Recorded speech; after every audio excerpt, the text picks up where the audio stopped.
మీరు మతం మార్చడానికి ఏ విధంగానైనా ఉండొచ్చు అని కూడా ఖురానే చెప్తుంది. ఓకే, ఏమైనా చేయొచ్చు మతం మార్చడానికి. క్రిస్టియన్స్ అయినా ఏమైనా చేయొచ్చు, ముస్లిమ్స్ అయినా ఏమైనా చేయొచ్చు. వాళ్ళు మతం మార్చడానికి మాత్రమే.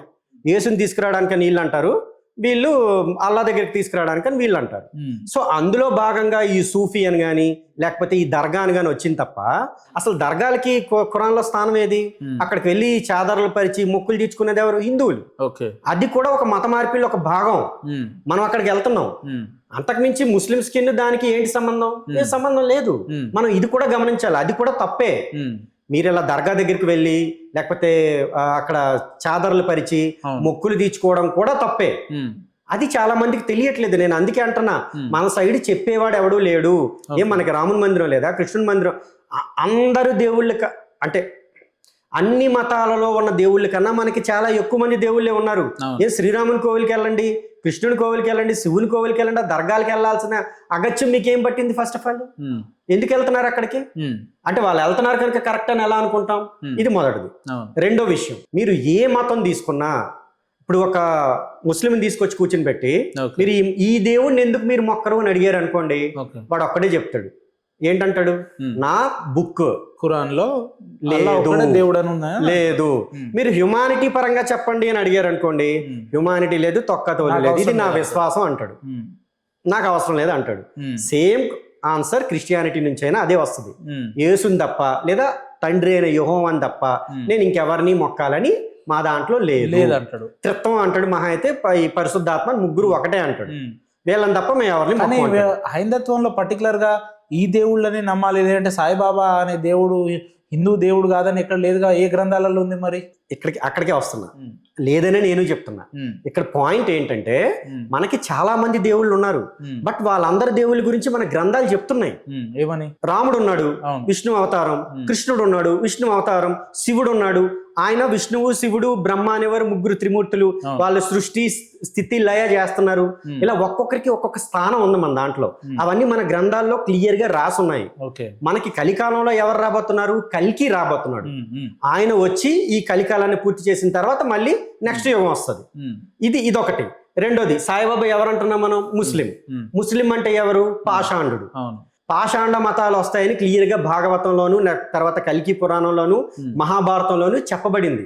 వీళ్ళు అసలు పాషాండ మతాల వాళ్ళు అంటే ఎవరు? మ్లేచ్చులు, అవమాంసం తినేవాళ్ళు, మనకి వ్యతిరేకమైన పనులు చేసేవాళ్ళు, విపరీతమైన పాపాలు చేసేవారు, విగ్రహాలను నాశనం చేసేవాళ్ళు, గుళ్ళు పడగొట్టేవాళ్ళు, మన దేవుళ్ళని తిట్టేవాళ్ళు, ఇలా రకరకాలు ఉన్నాయి. ఓకే, అవన్నీ మనకు కనబడుతున్నాయి. అంతేకాకుండా దొంగ గురువుల రూపంలో వచ్చి కూడా మన హిందువుల్ని తీసుకొని పోతారు వాళ్ళు. అది కూడా మన గ్రంథాల్లో రాసింది. ఇప్పుడు ఈయన్ని కొని దేవుడు కాదు మన గ్రంథాల్లో ఎక్కడ లేదు, ఇది గుర్తుపెట్టుకోండి. శాస్త్ర ప్రమాణం కూడా మేము సాయిబాబా ట్రస్ట్ వాళ్ళ దగ్గర నుంచి ప్రతి ఒక్కరిని అడుగుతున్నాం, ఒక్కరు కూడా మాట్లాడట్లేదు. ఏమని అంటే ఏదైనా హిందూ గ్రంథాల్లో శాస్త్ర ప్రమాణం ఉందా? మీ గ్రంథాల్లో ఏం రాసుకున్నారో మాకు సంబంధం లేదు. మా గ్రంథాల్లో ఏముంది అనేది మాకు ఇంపార్టెంట్. శాస్త్ర ప్రమాణం ఉందా అంటే ఎవరు ఏం మాట్లాడట్లేదు. ఇది మొదటి విషయం. ఇక రెండో విషయం మీరు చెప్పండి. సాయిబాబా మనిషిగా పుట్టినని చాలా అంటే చరిత్రలు పురాణాల్లో మనం చదివినాం కదా. మనిషిగా పుట్టి దేవుడిగా ఎదిగిండు.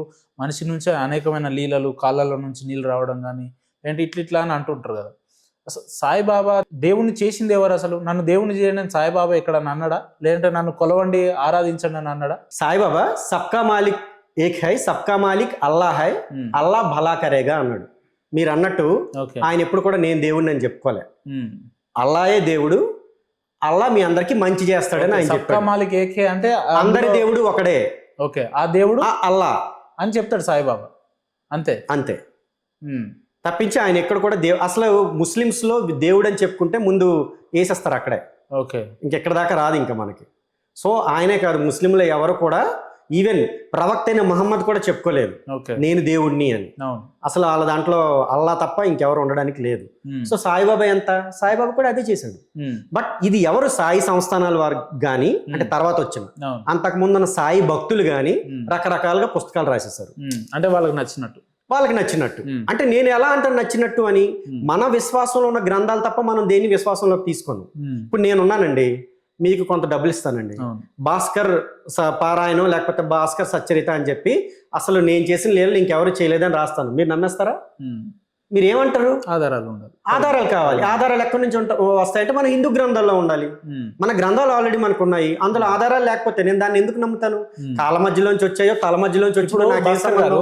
నాకు ఒక మిత్రుడు ఉన్నాడు, చాలా పెద్ద వ్యక్తి. ఓకే. ఆయన నన్ను అంటే మా గురువు గారు అనుకోండి, ఆయన CJ, retired CJ, chief judge of supreme court, అక్కడ నుంచి ఉన్నారు ఆయన. ఆయన ఒకరోజు ఆయనతోటి మాట్లాడుతున్న క్రమంలో ఆయన ఒక మాట ఏమన్నాడంటే, ఉపేందర్, మనిషిగా పుట్టి దేవుడిగా ఎదిగిన వ్యక్తులలో ఒక దేవుని పేరు చెప్పినాక అన్నాడు. నాకు తెలిసింది మామూలుగా మనిషిగా పుట్టిందంటే రాముడు కూడా మనిషే కదా, రాజ్యాలు నడిపించారు కదా, రాముడు అని చెప్పిన. కాదు అని అన్నాడు. మరి ఎవరో మీరు చెప్పండి సార్ అంటే సాయిబాబా అని వారు అన్నారు. ఎందుకు సార్ ఈ మాట అంటున్నారంటే, రాముడు కూడా దేవుడు, నేను కాదనట్లేను. రాముడు వాళ్ళ కుటుంబ నేపథ్యం వాళ్ళంతా వాళ్ళ రాజ్యాలు వెళ్ళిన వారు, వాళ్ళ తండ్రి దశరథ మహారాజు కానీ లేదంటే వాళ్ళ రాజ్యాలు వెళ్ళిన వాళ్ళు, అన్ని అవకాశాలు ఉన్న వ్యక్తులు. కానీ సాయిబాబా అట్లా కాదు, నిరుపేద కుటుంబం నుంచి వచ్చి చిరిగిన బట్టలను వేసుకొని భిక్షాటన చేసుకుంటూ తన జీవన విధానాన్ని కొనసాగించిండు. And at the same time ఎవరైతే ఆయనకు భిక్ష ఇస్తారో వాళ్లకు పాపాలను తొలగించే వ్యక్తి అంటే నిజమైన దేవుడు సాయిబాబా అనేటట్టు చెప్పిండు. సో దీన్ని ఎంతవరకు మీరు యాక్సెప్ట్ చేస్తారు? ఇక్కడ నేను మీకు ఒక చిన్న విషయం చెప్తా. మనకి అమ్మ ఉంది, ఇటు పక్క భార్య ఉంది. అమ్మతో మనం ఏం చేస్తాం? మాతృదేవత అని చెప్పి మనం పూజిస్తాం, గౌరవప్రదంగా. ఇటు పక్క భార్యని ఏం చేస్తాం? సంసారం చేస్తాం. మరి ఆడది ఒకరే కదా అని చెప్పి మార్చగలమా మనం? ఏమైనా లేదు. మనకి డిఫరెన్స్లు ఎవరిచ్చారు? మన గ్రంథాలు ఇచ్చాయి, మన సాంప్రదాయాలు ఇచ్చాయి. ఇక్కడ కూడా ఎవరో మనకు వచ్చి చెప్తారు, మనకి విచక్షణ ఉండాలి. ఆ విచక్షణ ఎలా వస్తుంది? ఈయనెవరు? సాయి అనే ఆయన ఒక ముస్లిం, ఒక పాషాండు, ఒక మ్లేచ్చుడు. మ్లేచ్చుల్ని ఎలా చూడాలో మన గ్రంథాలు చెప్తున్నాయి. వాళ్ళు మనకి ఏం చేస్తారు, వాళ్ళని ఎలా చూడాలి అనేది. దేవుడు ఎవరు అనేది మనకి మన గ్రంథాలు చెప్పాయి. ఈయన భిక్షాటనం చేసుకొని పాపాలు తొలగించాడు అని చెప్తున్నారు కదా. భిక్షాటన అనేది మన తాలూకు సాధువులు ఎంతమంది చేశారు? ఆది శంకరాచార్యులు ఉన్నారు. మనకేమైనా గురువులు తక్కువ? ఆది శంకరాచార్యులు కానీ లేకపోతే రామానుజాచార్యులు కానీ. అసలు మనకి భిక్షాటన అనేది బ్రహ్మచారి తత్వం అంటారు చూసారా స్టార్టింగ్ లో. ఆ టైంలో ప్రతి ఒక్కరు కూడా, ఈవెన్ రాజులైనా భిక్షాటన చేసే వాళ్ళ తాలూకు జీవనాన్ని సాగించాలి. వాడు తర్వాత రాజు అవ్వచ్చు. రాజు అయ్యేటప్పుడు వాడు అన్ని రకాల సంపదలు లేకపోతే అన్ని అనుభవించవచ్చు. బట్ వాడు చదువుకునే టైంలో వాడు బ్రహ్మచారి కూడా భిక్షాటనే చేయాలి. ఇంకొకటి మీరు చెప్తుంటే నాకు ఇప్పుడు రియలిస్టిక్, అంటే నేను కూడా కట్టర్ హిందూనే, ఒక మాట ఏంటంటే ప్రతి ఆటోల దగ్గర, ప్రతి షేర్ ట్యాక్సీల దగ్గర సబ్కా మాలిక్ ఏకే అని ఉంటుంది. ఆ సబ్కా మాలిక్ ఏకే అని కూడా ఎట్లుంటది అంటే హిందీలోనే ఉంటది. సాయిబాబా ఫోటో ఉంటది, దాని పక్కన సబ్కా మాలిక్ ఏకే అని చెప్పి ఎట్లుంటది, అది కూడా హిందీలోనే రాసి ఉంటుంది. అరే ఎందుకు ఇదని నేను చాలా సార్లు ఆలోచన చేసిన, కానీ ఇప్పుడు మీరు చెప్తుంటే నాకు అర్థమవుతుంది. ఇక్కడ మనం కూడా సబ్కా మాలిక్ ఏకే అంటాము. ఎవరు సబ్కా మాలిక్ ఏకే అంటే? ఎవరు అంటే వేదాలలో ఉన్న పరబ్రహ్మ. ఆయన హైయెస్ట్ అథారిటీ. ఆయన సృష్టించిన బ్రహ్మ విష్ణు మహేశ్వరులు, ఈ విష్ణు దగ్గర నుంచి మనకి అవతారాలు ఇలా వచ్చాయి. అదంతా మనకు ఒక లైన్. ఈ సాయిబాబా అనే వ్యక్తి ఎవరు? ఆయనే చెప్తున్నారు అల్లా దేవుడు అని.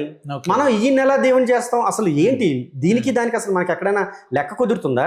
పోనీ ఆయన గురువు కింద పెడదామా అనుకుంటే ఆయన ఏమైనా వేదాలు చదివాడా? వేదాంగాలు చదివాడా? పురాణాలు చదివాడా? లేదా ఆయనకి ఏమైనా శిష్యులు ఉన్నారా? తర్వాత ఆయన ఏంటంటే పోనీ ఏమైనా మన తాలూకు హిందూ గ్రంథాల గురించి ఎక్కడైనా ప్రచారం చేశాడా? ఇంకొక మాట ఏమంటారు అంటే అవధూత అంటారు.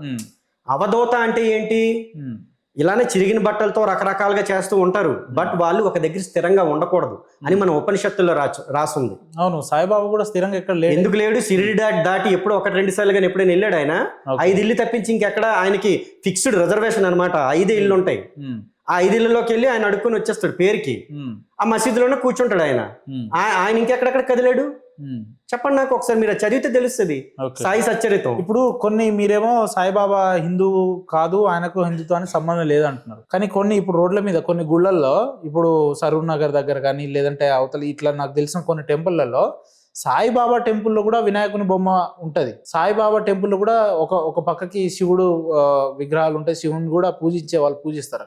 సాయిబాబా టెంపుల్ దగ్గర కూడా పసుపు కుంకుమ వేస్తారు, కొబ్బరికాయలు కొడతారు. ఎట్లయితే మన శివుని దగ్గర మనం ఎట్లా చేస్తామో అట్లా చేస్తారు కదా. మరి ఈ సంస్కృతి సాంప్రదాయం ఎక్కడి నుంచి వచ్చింది? ఇది ఈ సాయిబాబా తాలూకు వాళ్ళే తీసుకొచ్చారు. అంటే వీళ్ళు చేసేది ఏంటి అంటే, నిజానికి క్రైస్తవులు ముస్లింలు మనకి బాహ్య శత్రువులు. మీరు చెప్తున్నట్టు నిజంగా సాయిబాబా అక్కడికే వస్తున్నాం, ముస్లింల దేవుడు అయితే అక్కడికే వస్తున్నాం. ఆ గుడులలో ముస్లింల ఆనవాళ్ళు ఉండాలి కదా, కానీ అక్కడెక్కడ లేదే. అక్కడికే వస్తున్నాను. వినాయకుడిని పెడుతురు కదా. ముస్లింల దగ్గరికి వెళ్ళి చెప్పేంత సీన్ లేదండి, ఎందుకంటే వాళ్ళు ఫిక్స్డ్. ఓకే, అల్లా తప్ప ఎవరు లేరు. క్రిస్టియన్స్ దగ్గరికి వెళ్ళినా వాళ్ళ పప్పులు ఉడకవు. మరి వాళ్ళ పప్పులు ఉడికేది ఎక్కడ? హిందువుల దగ్గర. ఇప్పుడు వాళ్ళు పెడుతున్నారు దేవుళ్ళని, నేను కాదనట్లే. ఎందుకు దేవుళ్ళని పెడుతున్నారంటే 2 కారణాలు. ఒకటి, ఎండోమెంట్ పరిధిలోకి రాదు. సాయిబాబాని మీరు ఒక 4 పెట్టుకొని కాస్త కలెక్షన్ పెరిగింది అనుకోండి, ఎండోమెంట్ వాడు వచ్చి డబ్బులు తీసుకుపోతాడు. సాయిబాబాని పెట్టారనుకోండి, నో, ఎండోమెంట్ వాడు రాడు. ఎందుకు రాడు? అవి హిందూ ఆలయాల కింద పరిగణించదు గవర్నమెంట్. ఇది కూడా గుర్తుపెట్టుకోండి. దీని వెనుక ఈవెన్ మీకు నేను కోర్ట్ ఆర్డర్ కూడా చూపిస్తాను. క్లియర్ గా మహారాష్ట్రలో గవర్నమెంట్ ఇది అక్కడ కోర్టు చెప్పింది. ఇది అంటే ఇది హిందువుల తాలూకు గుడికి సంబంధించింది కాదు. వాళ్ళు కూడా తిరిగి ఇచ్చారు. ఏమని ఇచ్చారు అంటే అక్కడ గవర్నమెంట్కి కానీ లేకపోతే కోర్టుకు కానీ, మేము సెక్యులర్, ఇక్కడికి హిందువులు వస్తారు, ముస్లిమ్స్ వస్తారు అని. ఇన్ జనరల్ గా మనకి ఎలా ఉంటాయంటే డినామినేషన్స్ అని ఉంటాయండి. వైష్ణవ, శివ, శాక్తేయ. ఇప్పుడు మనం తిరుపతి వెళ్ళాం అనుకోండి, అది వైష్ణవకి సంబంధించింది. అలానే శివుని తాలూకు సంబంధించినవి ఉన్నాయి. మరి దీనికి ఏ డినామినేషన్ అది? నెక్స్ట్, మనకి కొన్ని ఆగమ శాస్త్రాలు ఉంటాయి, అవి యజుర్వేదం నుంచి తీసుకుంటారు. మనం జనరల్గా అసలు మనవి విగ్రహాలు కాదు, ఈ క్రైస్తవులు ముస్లింలు చెప్తున్నట్టు వాటిని మనం ఆగమన శాస్త్రం ప్రకారం వాటిని తీసుకొచ్చి ప్రాణప్రతిష్ఠ చేస్తాం. అక్కడ స్వయంగా దేవుడిని మనం ప్రతిష్ఠ చేస్తున్నాం. అందుకే మన కోరికలు అన్ని కూడా తీరుతున్నాయి, మన బాధలు తొలుగుతున్నాయి. మరి సాయిబాబాకి ఏ ఒక్క ఆగమన శాస్త్రం ప్రకారం మీరు అక్కడ ప్రాణప్రతిష్ఠ చేశారా? మరి అక్కడ ఏంటి? సమాధి పెట్టారు. సమాధుల్ని కొలిచే ఈ తత్వం అంది కాదు, అది ముస్లింలది. అది సో ఇవన్నీ మరి చూసుకోవాలి కదా. ఇందాక మనం ఇంట్రోలో చెప్పినా మీరు కూడా యాక్సెప్ట్ చేసేది దాన్ని. ఏంది, హిందువులు అనే వ్యక్తులు చెట్టుని పూజిస్తారు, పుట్టని పూజిస్తారు అని చెప్పి. అలాంటప్పుడు చెట్టుని పుట్టని పూజిస్తే రాని ప్రాబ్లము, హిందువులు సాయిబాబాను పూజిస్తే వచ్చే ప్రాబ్లం ఏంది అసలు? నేను అక్కడికే వస్తున్నా. చెట్టుని పుట్టని పూజిస్తే వాటి వల్ల హామ్ ఉండదు, ఎందుకంటే అది ప్రకృతి. ఈవెన్ మీరు హిందువుల్లో ఎవరిని మనిషిని పూజించినా కూడా ప్రాబ్లం ఉండదు. ఎందుకు అంటే హిందువులు ఎలాంటి వాళ్ళు అంటే గాలిలో కూడా దేవుడు ఉన్నాడని నమ్ముతారు కదా. అక్కడికే వస్తున్నాను. ఆకాశం కూడా ఒక దేవుడు అని నమ్ముతారు. అక్కడికే వస్తున్నాను నేను. మరి ఎట్లా? ఆకాశాన్ని దేవుడు అంటే ఆకాశం ఏం చేస్తుందా?